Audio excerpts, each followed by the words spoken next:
Hello and welcome to the Crystal Battlefield TCG. My name is Darren, though you may also know me as Darkhelven, and today I'm going to be giving you an overview of my homemade trading card game. Crystal Battlefield is a two-player trading card game in which players use the effects and abilities of cards to defeat their opponent and destroy their core. This video will be a basic guide on the rules of the Crystal Battlefield. The object of Crystal Battlefield is to use different crystal cards to play a variety of other cards in your deck. Each card has a cost, referred to as that card's crystal cost, which can be seen below the artwork for the card. This shows how many crystals are needed for that card's crystal cost, and shows what type of crystals are required to play that card. In the base set, there are 4 different types of crystals, each relating to a different faction. You can identify a card's faction by reading the text in the light grey box at the bottom of the card. For example, Scorchwind Commander is from the Impharos faction and requires a cost of 7 crystals from the Impharos faction. Scorchwind Commander also has 2 neutral crystals in his cost, which can be paid with crystals from any faction. Paying a card's crystal cost does not remove the crystals used. Instead, those crystals remain on the field for you to use again on subsequent turns.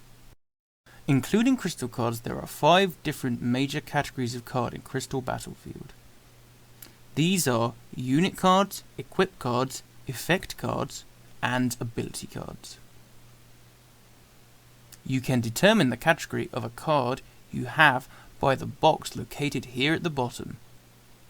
The first word in any box always denotes the category of a card. Any additional information in this box refers to the card's type.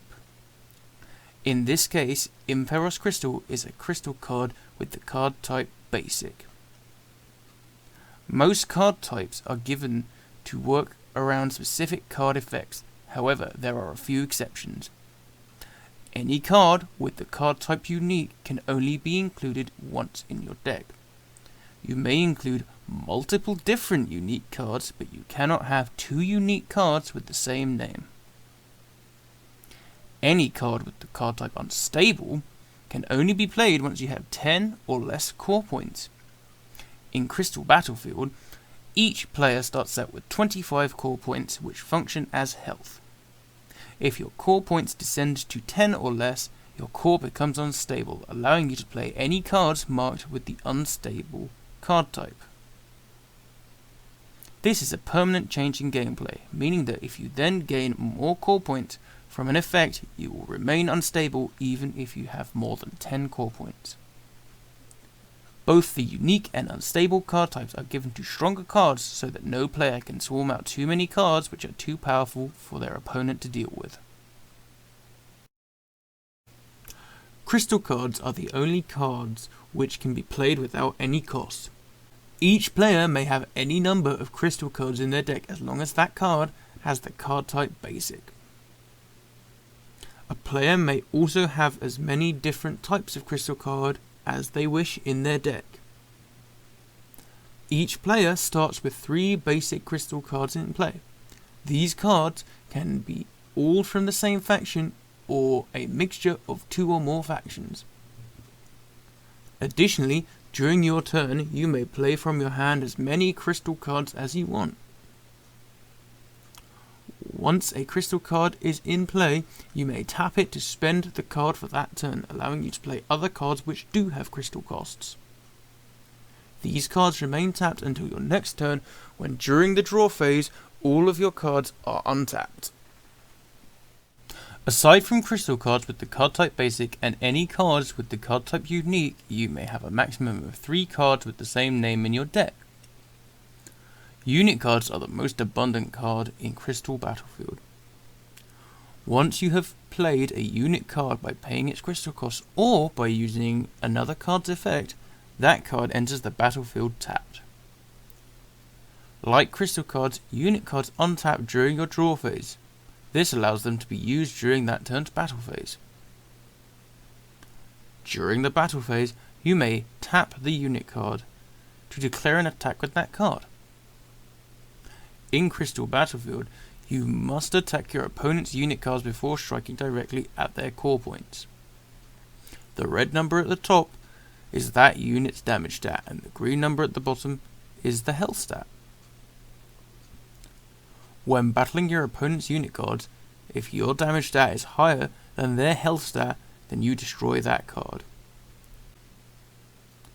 However, battle is a two-way, and if your opponent's unit card has a damage stat that is higher than your health stat, then your card will also be destroyed. If your opponent has no unit cards in play, then you may use your unit cards to directly attack your opponent.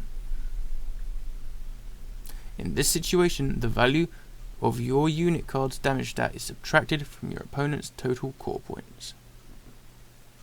Equip cards, as their name would suggest, can be equipped onto unit cards to give them additional stats and effects. The damage stat and health stat on the equip card are added onto the unit card stats. In this example, if Cloud Monkey was equipped with Golem Chisel, Cloud Monkey's damage stat would go from 3 to 4, and Cloud Monkey's health stat would go from 2 to 3. Cloud Monkey would also gain the effects listed on Golem Chisel. This acts as an additional effect to whatever effects the unit card currently has, meaning that in our example, Cloud Monkey would keep the effects of the keyword Unaware while gaining the additional effect of Golem Chisel. Effect cards stay in play like unit cards do, however they do not have any stats, just effects. The card types on effect cards are very important, and every effect card will have some combination of these 4 card types. The first card type listed on the card will either say Basic or Setting. If the card type is Basic, or any other type except for the type Setting, then you may control up to 3 of that card on the battlefield at any time. However, if the card type is Setting, then you may only control 1 copy of that card on the battlefield. Each player may only control 1 card with the card type setting at a time, meaning that you cannot have 2 cards with different names that both have the card type setting in play at once. However, you may have multiple copies of an effect card with the card type setting in your deck, or multiple different setting cards in your deck, the same as any other card. If you have an effect card with the card type setting in play, and you play a second effect card with the card type setting, then the first card is discarded. The second card type listed on the card will either say Solo or Multi.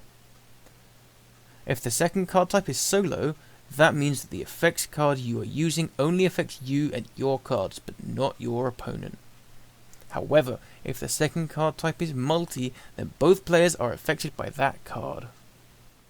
The final card type in Crystal Battlefield is the Ability card. Ability cards are similar to effect cards, with the main difference being that ability cards do not stay in play. The card types of ability cards are also very important, and most will either have the card type Basic or Response.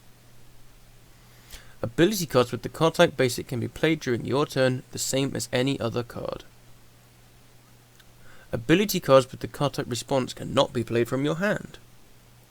You must first set the card face down on the battlefield during your turn. There is no cost to playing a card face down from your hand, and, should you wish, you can return it from the field to your hand, also for no cost. Each ability card with the card type Response will have an effect that states when you can activate the card. This often allows you to respond to your opponent's actions. For example, the card Scalding Shield may be revealed when one of your Impheros units is targeted for an attack. Instead of paying the crystal cost on the card when you set it face down, you pay the crystal cost with whatever crystal cards were left untapped from your turn when you reveal it to your opponent. If you cannot pay the crystal cost for that card during your opponent's turn, then you cannot activate that card. You may set up to 3 cards face down at any given time. While ability cards with the card type Response are the only cards which can be activated from a face down position, you may set any card from your deck face down. This could be used to bluff your opponent, and would make them immune to any effects which hit your hand. To start a game of Crystal Battlefield, players select the 3 basic crystal cards they wish to start with in play. Both players then shuffle their decks and draw 5 cards. After deciding who goes first, play would commence. The first phase of each turn is the draw phase. The player who goes first does not draw a card on their first turn. However, both players would draw a card from their deck on each subsequent turn during this phase. You would also untap all of your cards during the draw phase. Second is the summoning phase, where the turn player can play crystal cards and use them to play any other cards of their choice from their hand. Face down cards may be set during this phase. This is followed by the battle phase, where the turn player may declare attacks against their opponent and their unit cards. After each unit card has attacked once, it becomes tapped, meaning you can only attack with each unit once. The final phase in each turn is the resolution phase, where the turn player may play any additional face down cards from their hand. The winner of Crystal Battlefield is the player who reduces their opponent's core point from 25 to 0. Thank you for watching my rules video for Crystal Battlefield TCG. I hope that you found this helpful to you and you were able to understand the rules. I know I did not cover keywords in this video, but I will be posting a second video talking about keywords soon. That will be my next video. I know that was the one thing I didn't cover in the rules. That's because I thought this video would get too long if I included that. Be sure to like and subscribe and leave comments if you are excited and interested in my trading card game. Hopefully I will be pumping out some videos soon with lots of cards. I have completed the base set, so hopefully I'll be able to show off lots of that, and hopefully people will enjoy that. So thank you very much for watching, and see you next time.